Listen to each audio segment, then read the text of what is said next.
लाखांदूर येथे सायंकाळच्या सुमारास नातलगाकडे स्वागत समारंभाच्या कार्यक्रमासाठी आलेले 3 मित्र दुचाकीसह खड्ड्यात पडले। त्यातील दोघांचा रुग्णालयाच्या वाटेवरच मृत्यू झाला, तर एक गंभीर जखमी आहे। शुक्रवारी 3 मेच्या रात्री ही दुर्दैवी घटना लाखांदूर ते पिंपळगाव मार्गावर घडली। पियुष विजयकुमार तिरपुळे आणि लकी भारत नागतोळे अशी मृत युवकांची नावे आहेत, तर अर्जुन दीपक धोटे हा युवक गंभीर जखमी आहे। लाखांदूर येथील सिद्धार्थ महाविद्यालयाच्या पटांगणात शुक्रवारी सायंकाळी एका स्वागत समारोहाचे आयोजन करण्यात आले होते।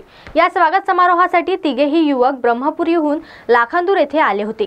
स्वागत समारोहाला उशीर असल्याने तिघेही काही वेळ घालवण्यासाठी दुचाकीने पिंपळगाव मार्गावर असलेल्या पटांगणावर गेले होते। मैदानावरून भरधाव वेगाने दुचाकीने येत असताना वळणावर नियंत्रण सुटले व एका चिखलाच्या खड्ड्यात दुचाकी आदळली। यात तिघेही रस्त्यावर कोसळून गंभीर जखमी झाले। ही घटना या मार्गावरील प्रवासी नागरिकांच्या लक्षात येताच त्यांनी तत्काळ जखमींना उपचारासाठी लाखांदूर येथील ग्रामीण रुग्णालयात दाखल केले। वैद्यकीय अधिकारी डॉक्टर दत्तात्रेय ठाकरे, डॉक्टर अर्चना मेश्राम व अन्य वैद्यकीय अधिकारी कर्मचाऱ्यांनी जखमींवर उपचार केले।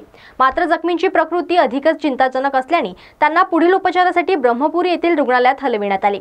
रुग्णालयाच्या वाटेवर असतानाच पियुष आणि लकी यांचा मृत्यू झाला। कारा न्यूज साठी नितीन कुथे यांची रिपोर्ट।